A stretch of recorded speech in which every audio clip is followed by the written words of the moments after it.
오늘 보실 하나님의 말씀은 잠언 15장 5절, 6절, 16절, 17절을 함께 살펴보도록 하겠습니다. 잠언 15장 다 같이 일으셔서 하나님의 말씀을 봉독하겠습니다. 잠언 15장 6절, 16절, 17절입니다.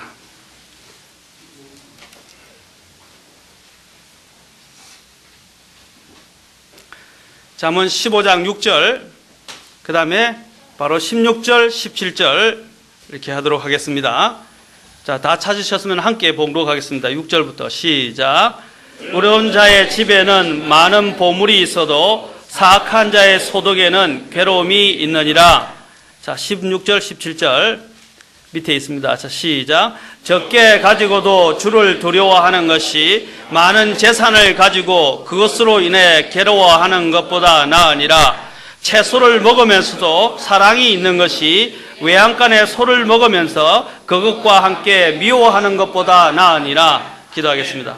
하나님, 오늘도 주님을 사랑하여 이 자리에 나온 주님의 자녀들을 기억해 주시고 주님의 백성들이 하나님의 말씀 앞에서 뛰어놀고 또한 기뻐하고 또 말씀을 통해서 힘을 얻고 또 도전을 받고 주님의 생명의 말씀에 따라 살 수 있도록 역사해 주십시오. 성령께서 오늘 이 시간 전부 또한 처음부터 끝까지 인도하시고 또한 주장해 주셔서 우리의 마음속에 하나님의 생명의 말씀이 박히고 또한 생명의 말씀에 따라 살아갈 수 있도록 역사해 주시고 인도해 주시옵소서. 이 시간을 온전히 주님의 손안에 의탁하며 거룩하신 우리 주 예수 그리스도의 귀한 존함을 받들어 기도하옵나이다. 아멘. 앉으시겠습니다.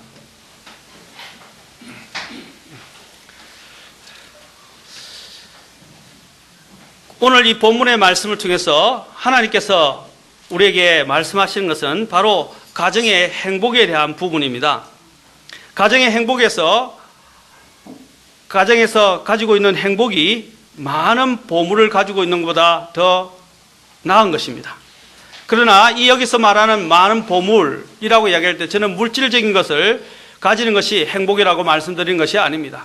오늘 여기 어려운 자의 집에는 많은 보물이 있어도 이 보물은 어떠한 보물을 이야기할까요?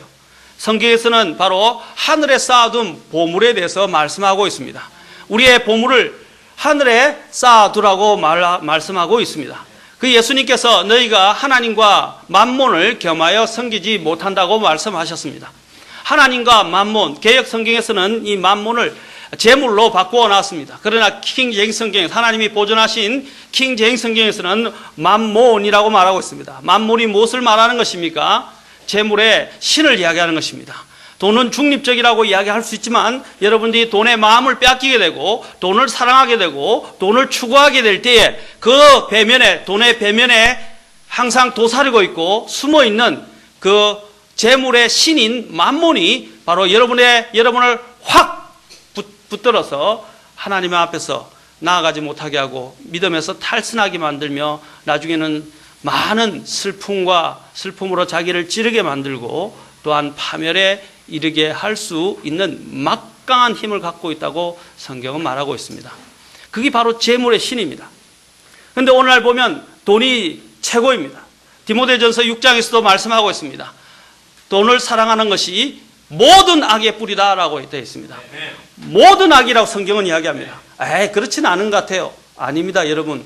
지금 이 세상에 돌아가는 모든 것들 배면에는 다 이 돈이 갈려 있어요. 여러분 요즘 나오는 음모설에 대해서 많이 듣죠? 그 음모설의 배후에도 뭐가 있는지 아십니까? 돈입니다. 미국에서 돈을 찍어내는데 사실 미국에서 돈을 찍어내는 것이 중앙정부은행이 아닙니다. 중앙정부은행이 아니라 실제로는 개인이 돈을 찍어내고 중앙정부은행이 이자를 주고 돈을 빌리고 있습니다. 그래서 얼마 가지 않으면 미국은 파산에 이르게 됩니다. 지금 여러분이 이렇게 이야기하니까 허황된 소리로 들려주죠. 지금 모든 많은 경제학들이 전 세계가 바로 그것을 예의주시하고 있고 지금 굉장히 두려움에 떨고 있습니다. 미국이 파산하면 전 세계에 대공황이 오기 시작합니다. 지금 미국의 적자는 말로 할 수가 없고 갈수록 그 말의 적자는 늘어나고 있는데 그 개인 중앙정부가 돈을 빌리고 있는 중앙정부은행은 빌리고 있는 그 사적인 은행은 어떻게 하고 있느냐면 배를 불리고 있고 그 돈으로 자신이 모든 것을 다 하고 있습니다. 그들이 이 돈을 가지고 최복검적인 생활을 하고 있고 온 세상을 다 주무르고 있습니다. 이것은 얼마나 무서운 일인지 모릅니다. 성경이 말하는 대로 모든 것들은 다 돈에 의해서 이루어지고 있습니다. 연예인들이 일확천금을 꿈꾸고 있고 마귀와 거래하고 자신의 영혼들을 팔아버리고 또한 이러한 일들로 인해서 많은 사람들이 그것을 추구하고 있습니다. 그 돈을 뿌리고 있습니다. 그들은 돈을 수확하면서 걷어들이고 있는 것이 이 세상의 지금 문화입니다. 우리가 그런 곳에 마음을 빼앗기면 안 돼요. 우리는 하나님의 주신 청지기로서 돈을 잘 관리해야 합니다. 오늘 여기 보면 의로운 자의 집에는 많은 보물, 바로 하늘에 쌓아두는 영원한 보물이라는 것입니다. 그러나 비뚤어진 자들, 악을 추구하는 자들, 사악한 자들의 항상 그 돈으로 인해서 근심하게 되며 괴로운 가운데 처하게 될 것입니다. 또한 오늘 본문에서 15장 15절과 16절과 17절에서도 적게 가지고도 주를 두려워하는 것이 많은 재산을 가지고도 그것으로 인해 괴로워하는 것보다 나으니라. 전에도 제가 지난 시간에 워런 버핏에 대해서 이야기했죠. 워런 버핏이 돈을 얼마나 많이 벌었습니까? 그런데도 불구하고 그는 뭐라고 말했습니까? 돈이 행복의 비결은 아니었다라고 그가 결론을 내리면서 강연을 했습니다. 사랑받고 싶은 사람에게서 사랑받는 것이 가장 진정한 행복이었다고 그는 결론을 내렸습니다. 무엇을 말해주는 것입니까? 그 많은 돈을 벌였던 사람도 행복은 돈이 아니라는 것입니다. 많은 사람들이 돈으로 행복을 사려고 할 때 그것은 결국에는 비참한 결과에 빠지고 말 것입니다. 16절에서도 또 말하고 있고 17절에서도 채소를 먹으면서 사랑이 있는 것이 외양간에 소를 먹으면서 그것과 함께 미워하는 것보다 나으니라. 전에 읽었던 잠언 17장 1절과 일맥상통하는 말씀입니다. 차라리 채소를 먹더라도 가정에 사랑이 있는 것이 더 낫다는 것입니다. 아무리 값진 소를 잡아서 살진 소를 먹는다 할지라도 그 안에 다툼이 있고 서로에 대한 분열이 있다면 그것은 가정이 무너지는 것입니다. 오늘 돈으로 인해서 갑부들이 얼마나 많이 무너지고 있고 심지어는 가족 간의 알력으로 인해서 서로 고소하고 심지어는 죽이기까지 하는 그러한 일들이 지금 비일비재하게 일어나고 있는 것이 사실입니다. 저도 지난 생활을 돌아보면 없었을 때가 더 나았던 것 같아요. 없었을 때는 마음이 순수했어요. 믿음에 있어서도 순수했어요. 그리고 하나님께 더 매달려 기도했었어요. 그러나 돈이 있고 편안하고 모든 것이 갖춰지기 시작하니까 더 많은 것들을 욕심을 부리기 시작하고 더 많이 편안해지고 안주하기 시작하고 하나님보다는 이 세상의 것들에 더 많은 취미생활, 또한 더 좋은 가구, 더 좋은 자동차, 더 좋은 집, 더 좋은 이런 여러 가지 여건들, 여가 생활들을 꿈꾸기 시작합니다. 성경은 여가 생활을 즐기고 또 자신들이 누릴 수 있는 것들을 누리는 것이 나쁘다고 죄라고 말하고 있지 않습니다. 그러나 그것이 우리가 하나님을 섬기는 데 방해가 된다면, 우리가 하나님에 대한 믿음에 대해서 그것들을 방해가 되는 요소들이라면 그것은 오히려 저주가 된다는 사실입니다. 아간이 가졌던 그 물건이 무엇이 문제였습니까? 하나님이 가지지 말라는 것을 가졌기 때문입니다. 그랬을 때 그것은 그에게 저주가 됐고 결국 그는 아주 비참한 결말을 맞이하게 되었던 것입니다. 또한 엘리사의 종이었던 게하시 같은 경우도 약간의 그 의복 때문에 물건에 대한 탐심 때문에 자신이 가져왔던 모든 간정과 삶을 다 잃어버리고 말았습니다. 하나님이 금하신 것이에요. 아무것도 받지 말라고 이야기했습니다. 나만 장군에게서 아무것도 받지 말라고 이야기했습니다. 그러나 어떻게 해요? 그 게하시가 눈이 멀어서 그것을 달라고, 주인이 달라고 거짓말을 하면서 물건을 받게 되었습니다. 그러자 하나님은 아셨습니다. 하나님은 다 알고 계신다는 것입니다. 여러분, 가정의 행복은 어디에 있습니까? 오늘 여기서 주를 두려워하는 것이라고 말하고 있습니다. 적게 가지고도 주를 두려워하는 것. 오늘 우리가 가정의 행복을 위해서 제가 몇 가지 제언을 드리고자 합니다. 가장 이상적인 크리스찬의 가족 관계가 먼저 우선시 되어야 합니다. 이상적인 크리스찬의 가족 관계가 무엇입니까? 첫째는 그 가정은 각 가정의 가족의 구성원들이 하나님과의 관계가 바로 되어져야 합니다. 하나님이 먼저입니다. 마태복음 6장 33절에서도 예수님께서는 약속하셨습니다. 너희는 먼저 seek ye first, 먼저 하나님의 왕국과 그분의 의를 구하라. 하나님의 왕국과 그분의 의를 구하라. 그러면 너희의 모든 필요한 것들을 주께서 어떻게 했어요? 채워 주시겠다고 약속하셨습니다. 먹을 것, 입을 것, 마실 것으로 염려하지 말라고 그랬어요. 그런 것들은 이방인들이 자꾸 추구하는 것들입니다.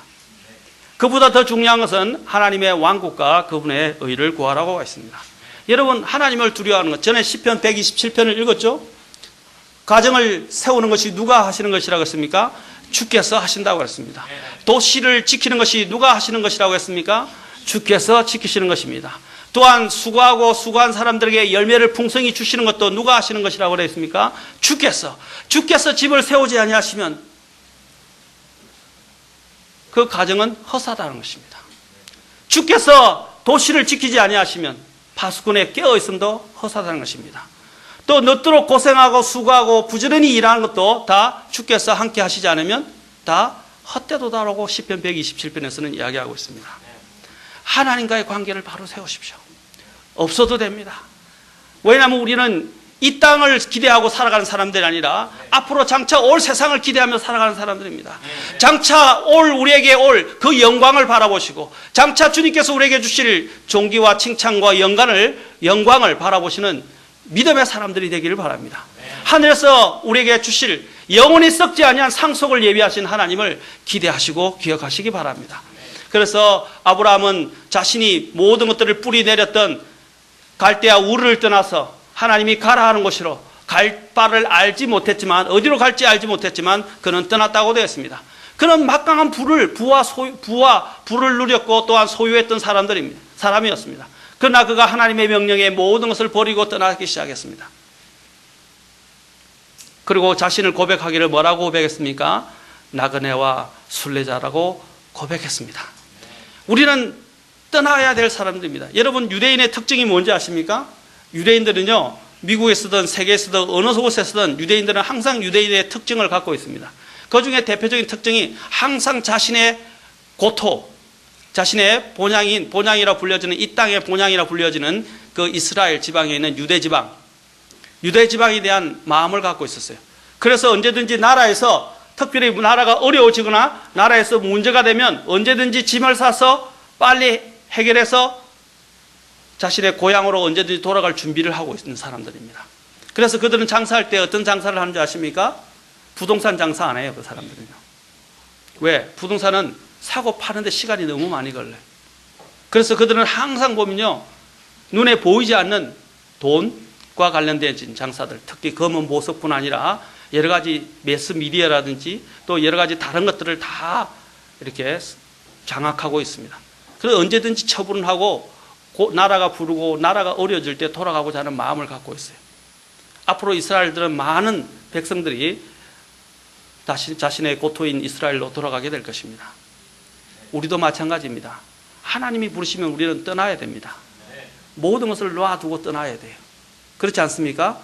하나님께서 우리의 영혼의 아버지이십니다. 우리의 아버지께서 우리를 부르실 때에 우리는 하늘로 올라갈 준비를 하고 있어야 됩니다. 언제든지 떠날 준비를 해야 됩니다. 출애굽할 때 이집트에서 이스라엘 백성들이 탈출할 때도 어떻게 했습니까?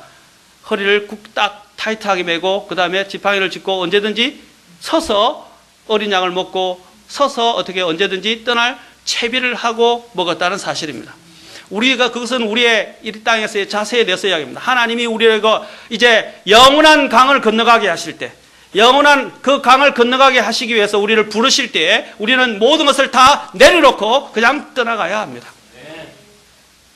하나님과의 관계를 바로 정립하십시오. 이 세상에서의 부귀영화 좋지만 그것은 죽고 나면 소용이 없습니다. 아무것도 가져가지 못합니다. 남는 것은 무엇입니까? 하나님을 경외하는 것, 곧 하나님을 두려워하는 것입니다. 그것만이 영원히 남을 것입니다.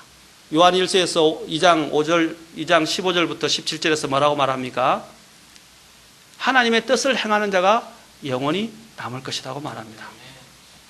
사랑하는 성도 여러분, 우리는 그러한 마음 자세를 가지고 있어야 가정이 행복합니다. 먼저 하나님과의 관계가 바로 되어야 돼요. 아버지가 하나님과의 관계가 바로 되어야 하고 어머니가 하나님과의 관계가 바로 되어야 되고, 그래야 자식들이 그것을 보고 배웁니다.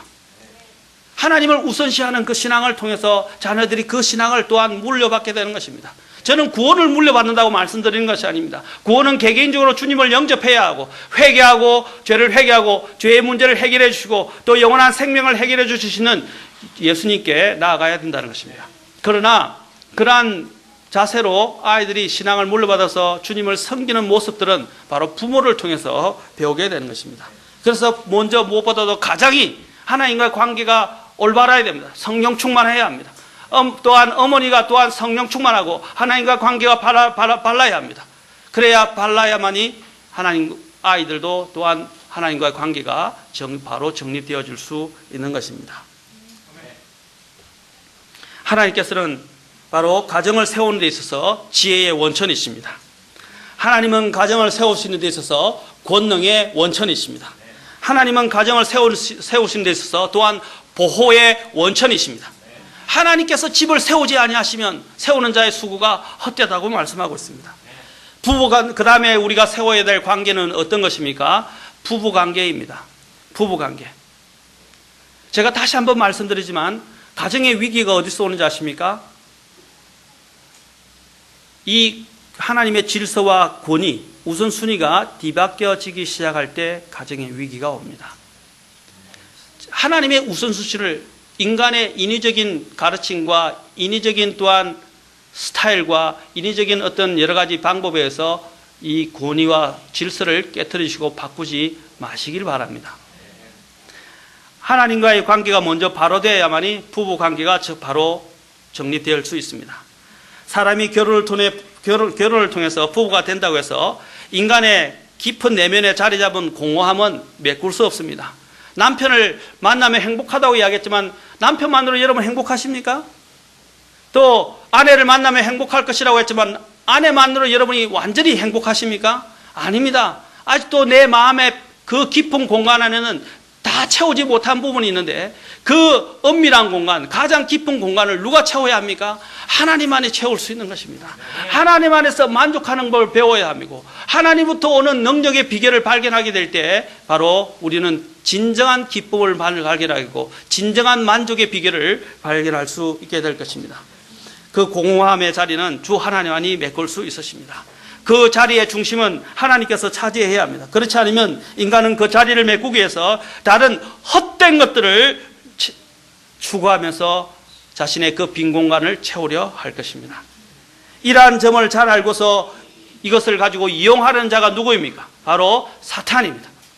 반드시 우리의 마음 중심에는 하나님을 모시고 있어야 되고 하나님이 가득 차 있습니다. 그 빈 공간이 생길 때 그것을 그 틈을 비집고 들어와서 우리의 마음을 전장터로 넣는 자가 누구입니까? 마귀라는 것입니다.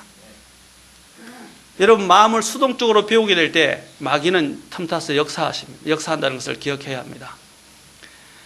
이번에 제가 또 여러분이 잘 알고 있는 미국의 토크쇼의 여왕이라고 불려지는 사람이 누구죠? 오프리죠. 이 오프리는 마귀 숭배자입니다. 여러분 오프리의 강연을 듣거나 또 오프리가 하는 그런 내용을 듣지 마십시오. 그녀는 마귀 숭배자입니다. 그리고 그녀가 뭐라고 고백한지 아십니까? 나는 내 마음을 비워서 내 마음의 어떤 영이 나를 인도하여서 이러한 모든 것들을 성공으로 이끌게 하도록 내 자신을 비운다고 말하고 있습니다. 자신을 어떤 악한 영에게 내어주는 거예요. 그래서 제 자신을 비운다고 말하고 있습니다. 여러분 자신을 비우는 게 아닙니다. 우리 자신을 겸허하게 낮추고 하나님께서 내 자리에 중심에 앉히게 하는 것이 내 자신을 비우는 것이 아니에요. 그것은 위험한 것입니다. 내 자신을 비우고 이것을 빈 공간 상태로 만들어줄 때 누가 역사하는 것입니까? 마귀가 바로 들어와서 역사하고 주인 노릇을 하게 되고 마귀가 또한 여러 가지 우리에게 필요하지 않은 부분에 있어서 이런 정욕적인 것들을 우리 안에 넣어주기 시작한다는 것입니다. 그래서 사도 베드로는 오직 너희 마음속에 주 하나님을 거룩히 구별하고 베드로전서 3장 15절에서 말합니다. 주 하나님을 너희 마음속에서 sanctify, 바로 뭐라고 그랬습니까? 거룩히 구별하여 모셔라 라고 말하고 있습니다. 우리의 마음속에 하나님을 구별되게 하라는 것입니다. 다른 것들이 함께 복합되어지고 또한 믹스가 되어서 함께 있게 하지 말라는 것입니다. 하나님만이 내 마음 안에서 거룩하게 모셔져야 한다는 것입니다. 그래야 될 때 가정이 세워지고 부부관계도 세워질 수 있습니다. 그 다음에 하나님과의 관계가 바로 세워질 때 부부 관계가 중요합니다. 가정의 중심에는 먼저 하나님이시고 그 다음에 두 번째는 누가 우선순위 돼야 됩니까? 여러분 가장인, 잘 말씀한 가장인 남편이 우선시 돼야 됩니다. 오늘날 보면 오늘 가정의 위기가 무너지는 이유가 무엇입니까? 아이가 우선시 되는 것입니다. 아이는 가정의 중심이 아니에요. 핵심이 아닙니다. 가정의 중심은 아내와 남편입니다. 그 중에서도 하나님은 남편을 머리로 세우셨습니다. 이 권위를 바로 세워져야 합니다. 오늘 페미니즘, 아까 전에도 이야기했던 페미니즘의 영향으로 인해서 바로 이 가정이 무너지고 있는 것입니다. 하나님이 와일드한 여자를 좋아하실까요? 보수 같은 스타일을 가진 여자를 좋아하실까요? 아닙니다. 하나님은 처음부터 남자와 여자로 만드셨습니다. 그리고 먼저 남자를 만드셨습니다. 그리고 또한 누가 먼저 타락했습니까? 남자가 타락한 것이 아니라 여자가 먼저 타락했다고 성경은 말하고 있습니다. 그래서 여자들은 어떻게 합니까? 조용히 배우라고 말하고 있습니다. 창세기의 3장에서 보면 최초의 인류가 범죄했을 때 하나님께서 여자에게 뭐라고 말하셨습니까? 상고의 고통을 더하시면서 고통을 더해 주시겠다고 말씀하시면서 뭐라고 하셨어요? 너는 남자를 바랄지니라 라고 이야기했어요. 남자를 바라라 라고 했습니다. 그것은 무엇이냐면 그녀의 소망이 어디에 있냐면 남편을 바라는 데 있다고 되어 있습니다. 곧 남편에 의해서 가정이 움직여지는 것을 말하고 있습니다. 이 말은 여자들에게만 말씀드린 게 아닙니다. 그 정도로 남편 되는 남자들의 책임도 중요하다는 것입니다. 남편이 가정을 세워야 합니다. 그리고 여자들은 그 남편의 세운 권위에 순종하고 또한 뒤따르고 남편의 권위를 세워줄 수 있도록 하고 또한 그것을 옆에서 배필해야 합니다. 이 관계가 안 세워지기 때문에 오늘날 가정이 무너지기 시작합니다. 이것은 저의 말이 아니라 하나님의 말입니다. 이것이 여성평등, 가정에 또한 남녀평등 사상을 무너뜨리는 것이 아닙니다. 그렇다면 이 세상에 사장도 없어야 되고요. 대통령도 없어야 됩니다. 하나님이 이 죄된 세상에서 질서를 세우셨어요. 죄가 없는 하나님 가운데서도 하나님은 질서를 세우셨어요. 그것은 대단히 중요합니다. 고린도전서 11장에 보면 누가 가장 머리 위에 있다고 그랬습니까? 하나님 아버지입니다. 그 다음에 예수 그리스도입니다. 그 다음에 남자입니다. 그 다음에 여자라고 말하고 있습니다. 하나님이 왜 이런 질서를 세우셨습니까? 하나님 아버지 안에서는 사실 이런 질서의 관계와 권위의 관계가 필요 없습니다. 그분들은 완벽한 조화를 이루는 삼위일체가 되십니다. 삼위일체 하나님이십니다. 그럼에도 불구하고 하나님께서는 어떻게 했습니까? 질서 가운데서 아버지 하나님, 아들 하나님, 성령 하나님으로 이렇게 하나님께서 세우셨습니다. 그리고 자발적으로 복종하고 계시고 자발적으로 하나가 되어서 모두가 온전히 하나님 아버지의 뜻에 완벽하게 일치하시고 움직이신다는 것입니다. 교회도 마찬가지고 가정도 마찬가지입니다. 사랑하는 성도 여러분, 가정에서 남편을 세워주십시오. 그리고 아내들은 순종하는 모습을 보이십시오. 두 사람이 갈등을 일으키는 모습은 아이들에게 치명적입니다.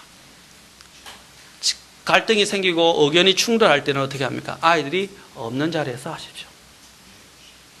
그래서 남편이 존중받고 우대받고 또한 존경받는 모습으로 가정이 세워져야 합니다. 엄마가 아무리 옳고 또 정당하다 할지라도 아이들이 보는 앞에서 남편을 헐뜯고 남편을 공격해서는 안 됩니다. 왜냐하면 그 부분들이 아이들이 그대로 보고 있고 나중에는 엄마를 헐뜯고 엄마를 공격하게 됩니다. 그것이 누구에게 돌아오느냐? 엄마에게 돌아옵니다. 왜냐하면 아이들은 뭐라 하는지 아십니까? 엄마도 아빠를 저렇게 무시하는데 내가 무시한들 무슨 상관이냐고 이렇게 나오기 시작합니다. 아이들은 배운 대로 행하게 되어 있어요. 부부관계는 주 예수님과 그분의 교회와의 관계를 나타내는 모형일 뿐 아니라 그러한 관계를 이해하는 가장 훌륭한 그림이기 때문입니다. 그래서 에베소서 5장 22절부터 32절에 부부관계를 통해서 바로 신랑이신 예수 그리스도와 신부 되신 교회와의 관계를 이야기하고 있습니다. 결혼은 바로 이 신비를 드러내고 또한 나타내는 간증이 되어야 합니다. 그러나 오늘 이러한 관계들이 역전되고 또 뒤바뀌어지고 있다는 것은 정말 안타까운 사실입니다. 사랑하는 성도 여러분, 제가 오늘 말씀을 바르게 이야기한다고 해서 여성들의 권리를 무시하거나 또한 여러분들에게 어떤 위협을 하거나 또 여러분들 또한 고통스럽게 하는 것이 아닙니다. 하나님은 인간을 제일 잘 아십니다. 하나님이 모든 것을 만드셨어요. 그래서 우리가 해야 할 일은 무엇입니까? 우리는 특히 베프티스트라고 불려집니다. 베프티스트가 뭡니까? 하나님의 말씀대로 행하는 사람들 아닙니까? 그리고 하나님의 말씀을 믿을 뿐 아니라 그 말씀을 가지고 사는 사람들이고 실행하는 사람들입니다. 그리고 베프티스트는 하나님이 말씀하시면 내 인간의 판단과 이성과 경험과 여러 가지 여건과 환경과 사람들이 말하는 것들에 주목을 하는 것이 아니라 하나님이 뭐라고 말씀하시냐에 내 자신을 내어드리는 사람들이 베프티스트입니다. 우리는 그런 사람들이 되어야 합니다. 우리 자매님들이 다소 또한 불쾌할 수도 있고 언짢고 또 이 마음에 잘 따라지지 않는 부분일 수 있지만 여러분, 내 마음대로 사는 것이 행복은 아닙니다. 어떤 때는 내 마음을 내려놓아야 합니다. 이 세상 살면서도 내 마음대로 됩니까? 마음대로 하지만 참아야 되고 또한 모욕을 견뎌야 할 때도 있습니다. 그러나 우리는 그리스도인들입니다. 이 세상은 우리가 모욕을 견딘다고 해서 상을 반드시 주지는 않습니다. 우리가 인내한다고 해서 우리의 인내를 알아주지는 않습니다. 그러나 하나님은 알아주십니다. 하나님은 보상해 주시고 하나님은 그 것에 순종에 대해서 반드시 행복을 가져다 주실 것입니다.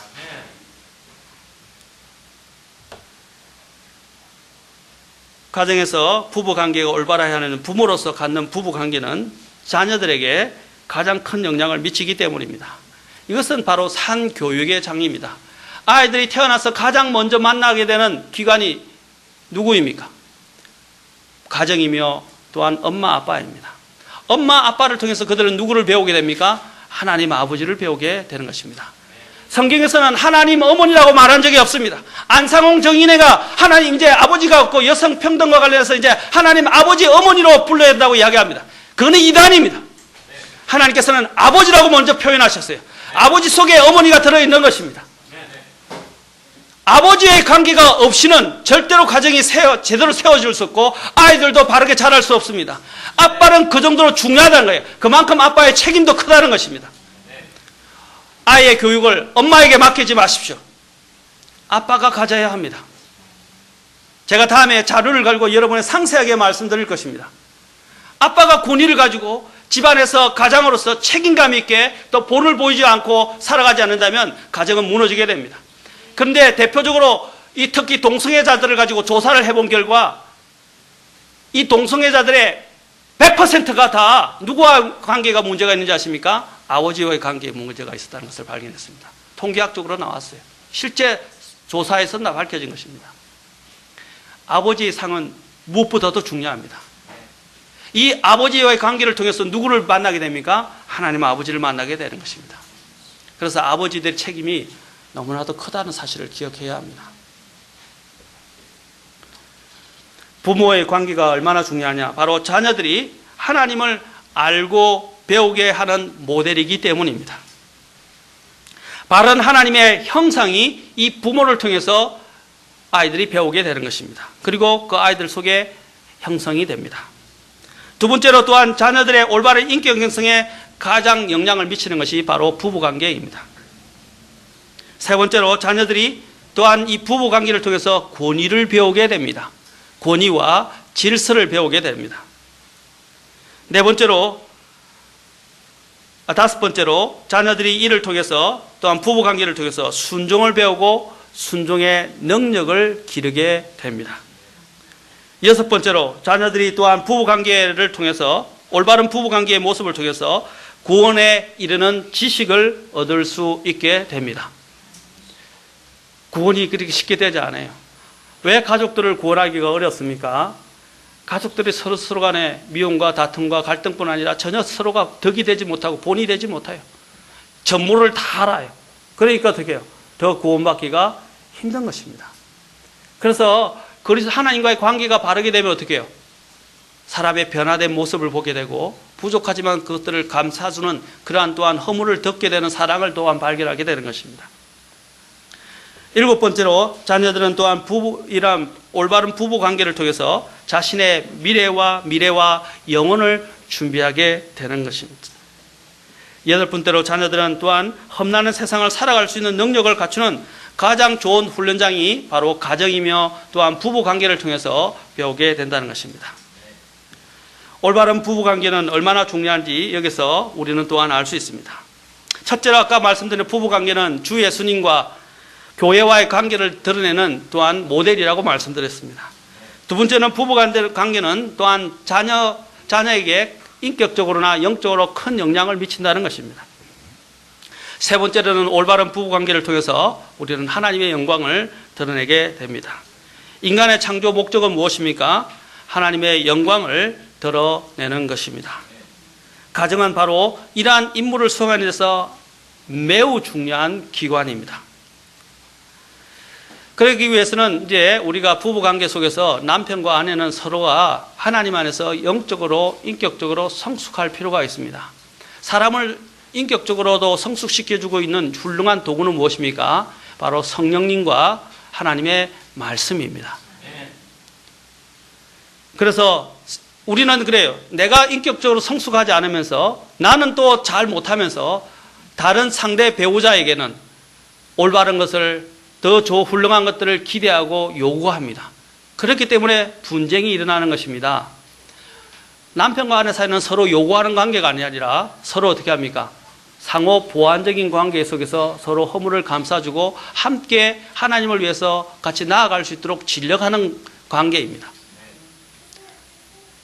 서로 요구하기 시작하면 한도 끝도 없습니다. 여러분 잘 생각해보세요. 왜 아내가 내 교회를 나오지 않습니까? 왜 아내가 하나님을 믿기를 싫어합니까? 제가 제일 첫 시간에 이야기했죠. 한 집사 아내가 교회에 나오지 않은 이유에 대해서 왼수라고 하지 않았습니까? 저 양반 꼴 보기 싫어서 나는 천국에 안 가고 싶다고 하지 않았습니까? 내가 혹시 그런 사람은 아닙니까? 내가 혹시 그런 또 부모는 아닙니까? 내가 혹시 그런 아내는 아닙니까? 내가 혹시 그런 남편은 아닙니까? 잘 생각해 보십시오. 아내가 왜 교회에 안 나옵니까?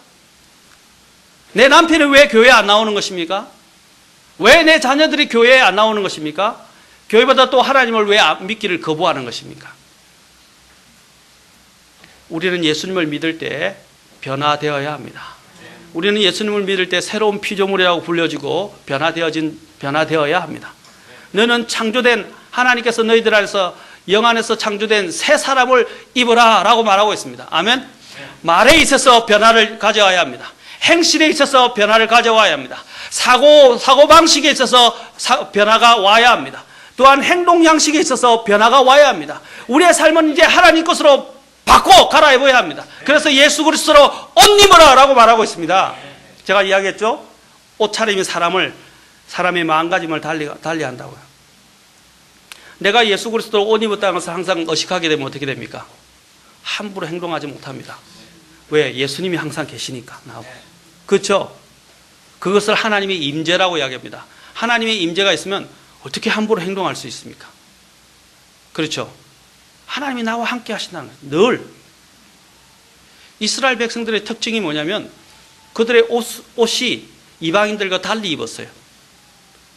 그들은 특별한 그 옷 술단에 바로 이런 특별한 징표를 달았어요. 옷에. 그래서 저 멀리서 봐도요. 저 멀리서 봐도 이스라엘 백성들은 이방인들과 구분되어 보였습니다. 왜 그런지 아십니까? 저것만 딱 보면 아, 저 사람은 이스라엘 백성이구나 하는 것을 알 수 있도록 한 것입니다. 마찬가지입니다. 우리는 누가 봐도 우리의 은행 심사를 통해서 어떻게 합니까? 사람들이 아, 저 사람은 그리스도인이구나 하는 것을 발견할 수 있어야 됩니다. 아멘? 오늘 그런 간증이 없고 그런 것들이 무너지기 시작하니까 기독교가 욕을 먹는 거예요. 나는 저런 양반 때문에 교회 안 가겠다. 난 저런 양반 때문에 나는 결혼을 안 하겠다. 그런 모습은 얼마나 부끄러운 모습입니까? 오늘 많은 사람들이 이야기합니다. 저런 장로 때문에, 저런 집사 때문에, 저런 성도 때문에 난 교회 안 간다. 심지어는 제가 이번에 만났던 부동산업자, 교회 때문에 만났던 부동산업자도 그 장로들이 서로 고소고발하고 사기를 치고 해가지고 난 더 이상 교회에 발을 안 들이겠다. 그래서 교회 안 나간대요. 그리고 저는 저희 교회는 그런 교회는 아니니까 한번 교회 나와 보십시오. 라고 말씀을 드렸습니다. 저희 아버지께서도, 저희 선친께서도 교회 안 나간 이유 중에 하나가, 예수님을 믿기를 거부한 중에 하나가, 저희 아버님이 변호사 사무장으로 계셨는데 사무장으로, 옛날 사무장은 굉장히 사실은 이제 이 필발이 있었죠. 그런데 소송 사건에 오는 그리스도인들을 보면 너무 형편이 없는 거예요. 진짜 세상 사람보다 더 못한 거예요. 그래서 아버지는 절대로 나는 예수 믿지 않겠다. 예수 믿는 사람들이 더 형편없다는 것입니다. 사랑하는 성도 여러분, 우리는 예수를 믿는 사람이 더 나아야 합니다. 더 높은 기준을 가지고 있어야 합니다. 더 변화된 모습을 가지고 있어야 합니다. 언행심사가 변화되어야 되고 언행심사가 달라야 합니다. 그래서 사람들이 우리를 볼 때 뭐라고 되어 있습니까? 하나님의 자녀라는 것들을, 하나님의 사람인 것을 발견할 수 있어야 하는 것입니다. 먼저 남편과 아내가 인격적으로 성숙하고 영적으로 성숙해야 합니다. 하나님과의 관계가 바르게 되기 시작하면 변화가 오기 시작합니다. 아멘. 자, 그래서 우리 가정이 그러면 행복하려면 어떻게 해야 되겠습니까? 몇 가지 간단하게 제안을 드리도록 하겠습니다. 우리의 가정은 무엇보다도 안락한 장소가 되어야 합니다. 첫 번째로 안락한 장소. 가정은 각 구성원들이 함께 거하면서 긴장을 풀고 편안하게 안락을 취하는 장소이지 누구 한 사람의 독식 무대가 되어서는 안 됩니다. 물론 남편은 머리입니다. 그렇다고 남편이 왕처럼 굴림해서 무자비하게 또한 너무나 엄격하게 가정을 관리하라고 성경은 말하고 있지는 않습니다. 먼저 아빠가 어떻게 해요? 본이 되라고 말하고 있습니다. 그리고 주의 말씀에 순종하는 자가 되라고 말씀하고 있습니다. 그리고 자녀를 격노케 하지 말라고 말하고 있습니다. 아멘. 또 아내를 대할 때 어떻게 해요? 연약한 그릇처럼 대하라고 말하고 있습니다. 윽박 지르고 고함 지르고 또한 무조건 호통치고, 그렇죠? 그런 식으로 나아가서는 안 됩니다. 가정은 한 사람의 독식 무대가 되어서는, 물론 아빠가 제일 중요해요. 아빠가 제일 존중되어야 합니다. 그러나 한 사람의 독식 무대가 되어서는 안 됩니다. 아이들이 중심이 되어서는 안 됩니다. 또 요즘은 여성 상위 시대가 되다 보니까 여성들이 더 중요시되고 있습니다. 특히 여성들이 직장에 나서 돈을 더 벌게 되면 남편들이 아무 소리도 못하고 발발 깁니다. 그것은 성경이 말하는 게 아닙니다. 남편이 돈을 벌든 못 벌든 또 남편이 좀 어리석든 부족하든 내 남편이고 내 머리입니다. 하나님이 세우신 거예요. 그러면 처음부터 결혼하지 말았어야 됩니다. 결혼을 했다 그러면 머리로 삼아야 됩니다. 아멘. 하나님의 어리석음이 세상의 지혜보다도 더 낫다고 말하고 있습니다. 하나님이 그 어리석은 사람을 내 남편으로 두었다는 사실을 기억해야 합니다. 무엇보다도 아이들이 보고 있다는 것을 기억하십시오. 아이들이 또한 가정의 중심이 되고 아이들이 이 가정에 독식하는 그러한 무대 장소가 되어서도 안 됩니다. 장난감이 집에 들어오면 아빠가 집에 들어왔는데 장난감이 온 사방에 널려서 난장판이고 아이들이 고함을 지르고 뛰어내리고 집어 던지고 싸움판이 되어서 아빠들이 모처럼 일터에서 돌아와서는 쉴 곳도 없고 잠잘 곳도 없고 또 앉아서 좀 여유를 가질 수 있는 시간도 없어요. 집에 들어오자마자 아내가 바가지 긁기 시작하고 집에 들어오면 집안에 온 전체가 다 폭탄 맞은 것 같고 어디 편안하게 앉아서 좀 쉴 수 있는 마음의 여유를 가질 수 있는 것이 없어요. 그러면 남편들이 집에 들어오겠습니까? 안 들어옵니다. 집에 들어오면 따뜻함이 있어야 되고 좀 앉아서 쉴 수 있는 여유가 있어야 되는데 오자마자부터 잔소리를 듣기 시작하고 오자마자 발 디딜 곳이 없고 앉을 곳도 없어요. 그러면 남편들이 집에 들어오고 싶겠습니까? 물론 그리스도인들은 그래도 집에 들어가게 될 것입니다. 그러나 세상 사람들은 어떻게 합니까? 집에 들어가기 싫으니까 술 먹게 되고 다른 핑계 대고 다른 미팅을 만나게 되고 주선하게 되고 그렇죠? 그 집에 안 들어가는 거예요. 그리스도인들도 마찬가지입니다. 하나님 때문에 겨우 들어가는 것이지 집에 가서 결코 즐거움이 없는 거예요. 안식이 없는 거예요. 그럼 남편은 안 들어갑니다. 아이들이 중심이 돼서 도대체 엄마와 함께 다정한 대화 시간을 또 차 한 잔을 마실 수 있는 여유도 없습니다. 이것은 엄마의 잘못도 적지 않습니다. 아이들을 평소에 어디서 어떻게 놀아야 하는지, 장난감을 어디서 가지고 놀아야 하는지, 그것을 놀고 난 다음에 어떻게 정리해야 되는지, 고함을 지르지 말아야 하는지, 이런 아빠가 천천히 큰 룰을 정해지만 엄마가 시행 계획을, 지침을 만들어서 어떻게 해요? 아이들을 잘 가르쳐야 돼요. 왜냐하면 아빠들은 주로 돈을 벌러 가지 않습니까? 물론 엄마들도 요즘 맞벌이로 나가시는 분도 있습니다. 그렇다고 해서 엄마의 책임이나 아빠의 책임이 없어지는 것은 아닙니다. 성공적이고 행복한 가정에서도 우리는 가족들 간에 또한 감사하는 마음이나 말이 아주 풍부해야 할 것입니다. 불평이나 원망의 조건이 전혀 없는 가정이나 환경은 이 세상에 존재하지 않을 것입니다. 그런데 오히려 그것들을 감사하는 마음과 말로 덮어버리고 밝은 면을 보는 가정들은 행복하다는 것입니다. 여러분, 감사하기 시작하십시오. 그러면 정말 감사하면 삶이 되어집니다. 그냥 기뻐하기 시작하십시오. 그러면 기쁨입니다. 내가 싫지만 실제로 얼굴에 미소를 띄워보십시오. 달라집니다. 힘들지만 미소를 띄워보십시오. 세상에서도요, 영업 외판원들이 어떻게 합니까? 자신의 마음속에 여러 가지 안 좋은 일로 인해서 기분이 나쁘지만 항상 고객들을 대할 때 어떻게 합니까? 안녕하십니까? 그렇지 않습니까? 그래, 웃는 그 미소에 띈 얼굴을 보면 어떻게 해요? 마음이 차분해지고 가라앉고 기분이 좋죠. 왜냐하면 환하게 웃는 얼굴로 나를 환대해주고 또한 대우해주니까. 마찬가지입니다. 우리의 웃는 얼굴은 주님을 반영하는 것입니다. 비록 내가 힘들고 어려운 일이 있지만 다른 사람을 대할 때는 성경에서 어떻게 대하라고 했어요? 주께 대하듯 하라. 아멘. 사람에게 대하듯 하지 말고 모든 사람을 대할 때 주께 대하듯 하라. 남편도 아내를 대할 때 주께 대하듯 하십시오. 아내들도 특히 더 남편을 대할 때 주께 대하듯 하시기 바랍니다. 아멘. 웃으십시오. 억지로라도 웃으세요. 마음에 있는 것들 가라앉히고 웃기 시작하면 사람이 마음이 또한 그 웃는 것에 따라서 끌려가게 됩니다. 끌려가게 돼 있어요. 아멘. 웃으십시오. 제가 미안하지만 우리 하은이한테, 하은이는 참 이쁜데 웃음이 좀 없어요. 그래서 어떤 때는 저도 무서워요. 그래서 우리 하은이한테, 하은아, 한번 얼굴에 자꾸 미소를 띄우고 웃고 있으면 좋겠다라고 이야기를 했어요. 하은이가 참 웃을 때는 너무 이쁘거든요. 그렇죠? 그래서 하은이도 마찬가지로 우리 모두 다가 얼굴에 웃음을 띄우면 좋겠어요. 그럼 웃음을 띄면 사람들이 편안해지고 또한 다가가기가 쉬워집니다. 그렇지 않습니까? 비록 힘들고 어려운 것들은 주님 앞에 맡기십시오. 주님 앞에 하소연 하십시오. 그리고 남편을 대할 때, 아내를 대할 때, 자녀를 대할 때 어떻게 해요? 웃으십시오. 아멘. 감정을 절제해야 됩니다. 가정의 가장 큰 갈등이 어디 있습니까? 감정을 해소하지 못하기 때문입니다. 감정을 통제하지 못하기 때문입니다. 아멘. 감정을 주님 앞에서 내려놓으십시오. 나는 죽었다. 그리고 주님 앞에 감정을 하소연하십시오. 그리고 사람을 대할 때는 주께 대하듯 하십시오. 그게 쉽지는 않죠, 사실은. 쉽지는 않은 일입니다. 그렇죠? 그러나 어떻게 해요? 훈련해야 합니다. 아멘. 쉽지 않기 때문에 하지 말라는 것이 아니라 우리는 훈련을 해야 합니다. 처음부터 그렇게 되는 사람이 없어요. 처음부터 우리는 죄의 가운데 태어났고 죄에 편향되어 있고 죄를 향해서 나아가는 사람들입니다.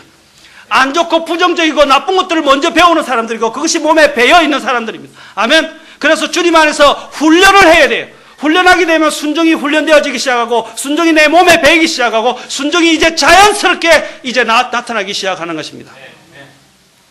사랑하는 성도 여러분, 가정은 하나님이 가장 좋아하는 그리고 우리의 편안한 휴식이 있을 수 있는 안락의 장소가 되어야 합니다.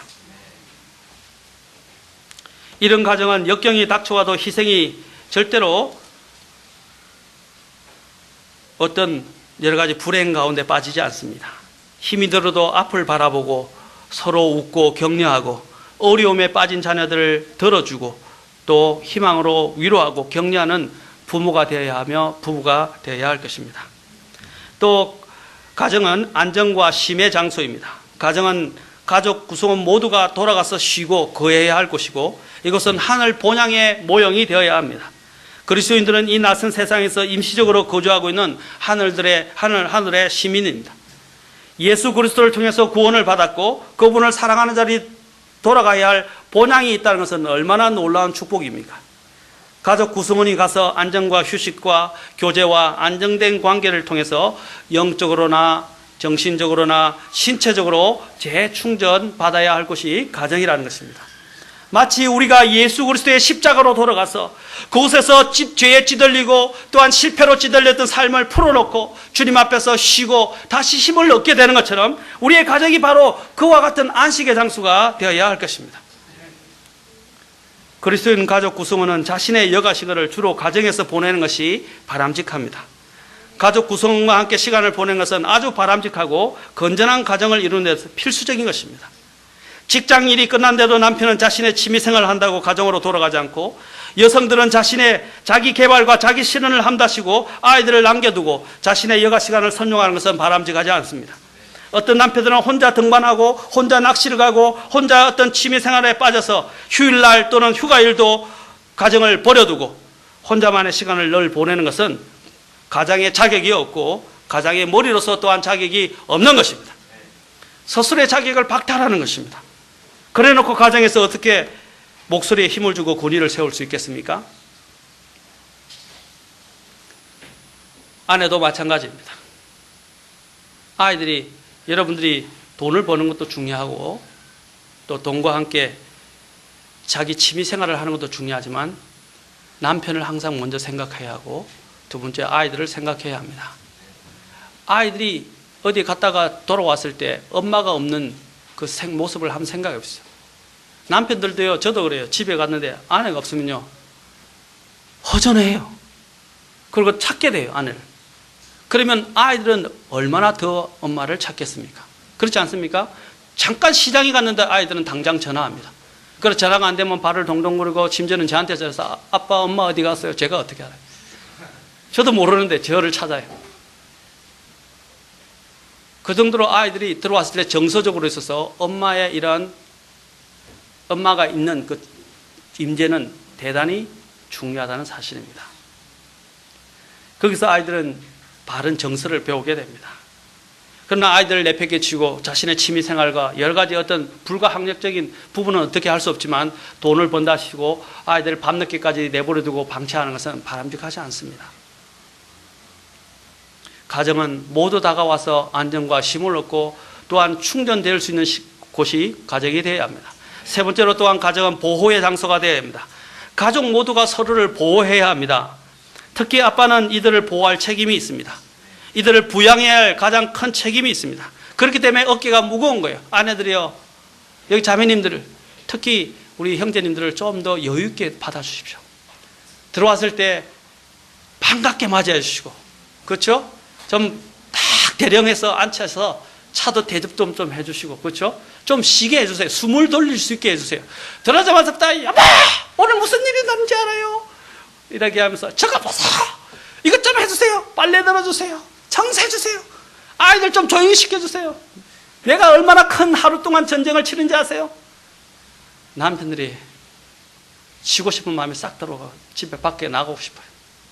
그렇지 않겠어요? 들어오면 숨을 쉴 수 있도록 만들어 주십시오. 아멘. 기분 나쁜 일이 있어도 참았다가 남편이 좀 쉬고 차를 마시고 여유를 풀고 옷도 갈아입고 딱 준비가 된 다음에 어떻게 해요? 이야기하십시오. 그러면 어떻게 해요? 남편들이 저절로 하기 시작합니다. 아멘.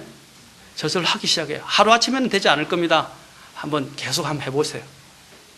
지난번에 고부 간의 갈등에 대해서 제가 예화를 들려드렸죠? 계속 해보십시오. 처음에는 이 여자가 왜 달라졌나? 이렇게 이야기해요. 이상해진 것 같아 라고 이야기할 것입니다. 그러나 시간이 들어가면서 일관성 있게 아내가 그렇게 행하는 것을 보게 될 때 남편의 마음은 달라지기 시작합니다. 남편이 변화된 것을 볼 수 있을 것입니다. 아멘. 남편들도 마찬가지입니다. 자기의 아니만을 생각하지 마십시오. 자신의 또한 휴식만 생각하지 마십시오. 와서 어떻게 됩니까? 아내를 생각하고 한 번씩 못 이기는 척 하면서 아내의 요구를 들어주고 또 심지어는 먼저 가서 설거지도 한 번씩 해주고 방도 자발적으로 청소해주고 그렇게 해보십시오. 그러면 아내들이 감동합니다. 근데 또 이런 게 있더라고요. 재미있는 우스개 이야기일 수 있겠지만 너무 자주 해주니까요 아내들이 감사를 모르더라고요. 그러니까 한 번씩 해주십시오. 제가 꼭 그렇게 하라는 뜻은 아닙니다. 그렇게 너무 자꾸 잘해주면 사람들이 자꾸 그게 너무 익숙해지셔서 더 많은 걸 요구하게 되더라고요. 근데 우리는 아까도 이야기했지만 서로 감사해야 돼요. 한 번이라도 해주면 감사해야 됩니다. 당신은 평생에서 한 번밖에 안 했잖아 이렇게 이야기하지 마시고 한 번 해준 것에 대해서 감사하기 시작하십시오. 그렇죠? 그러면 남편들이 힘을 얻게 그럼 또 다음에 해줘야 되겠다. 그러면서 그런 횟수가 점점 많아지기 시작합니다. 이 사실 이게 작은 문제 같지만요 굉장히 가족 간의 부부 간의 갈등에 있어서 큰 문제들입니다. 부부 싸움이 어디서 일어납니까? 작은 문제에서 사소한 문제에서 일어나거든요. 그래서 서로의 언행에 있어서 서로를 세워주는 말, 조심스럽게 한 번 더 생각하고 말을 하기 시작하십시오. 생각나는 대로 감정이 북받치는 대로 다 말하지 마시기 바랍니다. 아멘. 그래야 가정이 세워지고, 그걸 누가 보고 있습니까? 아이들이 보고 있다는 사실입니다. 아이들이 보고 있어요. 여러분들이 아이들이 잘 자라기를 원하십니까? 그러면 그러한 모습들을 보여주시기 바랍니다. 아름다운 모습을 보여주시기 바랍니다. 그래야만이 달라지기 시작합니다. 또한 그리스도인 부모는 또한 아이들을 통제할 수 있어야 됩니다. 아이들이 만나는 친구들을 통제하십시오. 아이들에게 지면 안 됩니다. 아이들이 나중에는 스스로 선택할 나이가 오게 됩니다. 그 선택할 나이, 성년이 되기까지는 부모가 통제권을 쥐어야 합니다. 아멘. 부모가 아이들이 주가 되어서는 안 돼요. 아이들이 머리가 되어서는 안 돼요. 아이들이 가정의 모든 것들의 중심이 되어서는 안 돼요. 아이들이 선택권을 가지게 해서는 안 됩니다. 아멘. 물론 인격적으로 존중하고 때로는 선택하게 해줄 수 있습니다. 이야기를 듣고 가정회의도 하고 아이들에게 의견을 묻기도 합니다. 그러나 결정적인 문제, 친구를 사귀는 문제, TV를 보는 문제, 인터넷을 하는 문제, 이런 모든 문제들에서는 분명하게 선을 그어야 합니다. 하루에 1시간씩 언제 해야 되고 어떤 것을 하지 말라며 분명한 감시와 통제를 가져야 합니다. 아이들을 신뢰하고 신뢰를 주어야 하지만, 그러나 아이들을 완전히 100% 신뢰하지 마십시오. 왜냐하면 그 안에는 죄성이 있기 때문입니다. 하나님이 왜 아이들을 부모에게 맡기셨습니까? 부모의 통제와 권위 속에서 아이들이 보호받을 뿐 아니라 아이들이 양육받게 하기 위한 것입니다. 아까도 말씀드렸죠. 아이들은 태어날 때부터 죄의 편향적으로 태어난다고요. 그래서 이걸 바로 잡아야 됩니다. 부지런히 가르쳐서 이 잘못된 편향에서 어떻게 해요? 올바른 것으로 기울어지도록 아이들을 방향을 턴시켜야 됩니다. 그래서 잠언 22편 6절에서는 말하고, 잠언 22장 6절에서는 뭐라고 말합니까? 아이들이 가야 할 그 길로 아이들을 훈련시키라. 그래야 그가 늙었어도 그 길을 떠나지 아니하리라.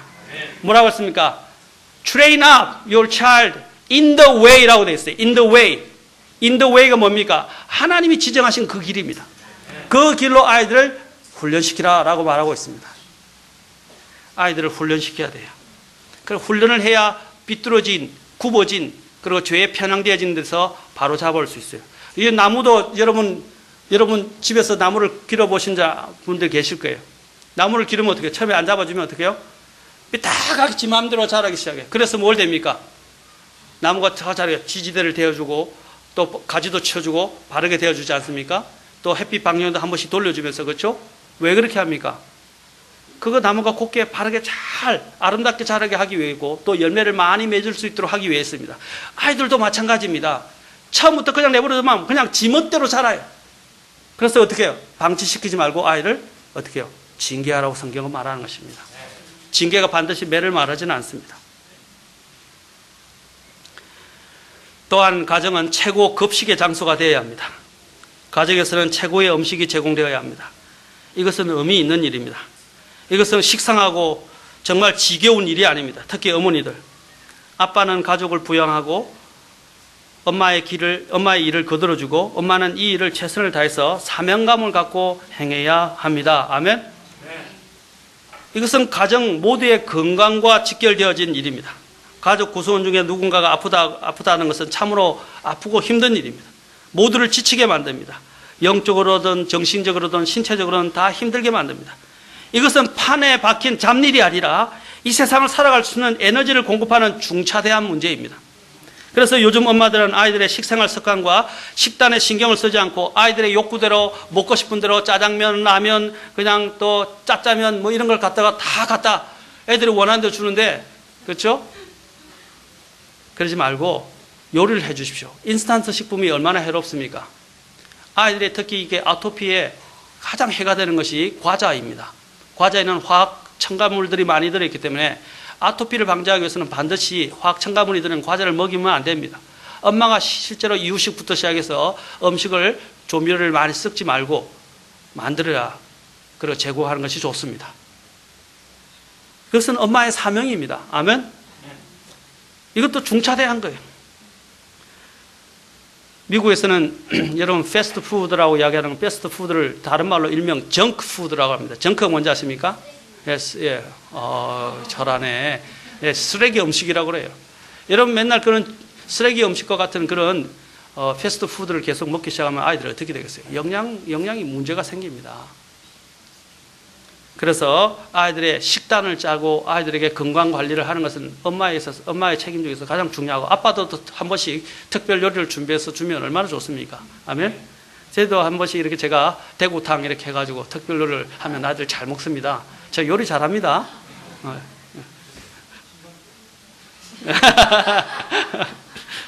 또 이제 마지막으로 이 가정은 자녀 교육의 장소가 되어야 합니다. 아빠들은 주로 낮 또는 많은 시간을 직장 전선에 뛰어야 하기 때문에 가정의 대소사를 결정하고 가이드라인을 그어줘야 합니다. 아빠들 잘 들으셨죠?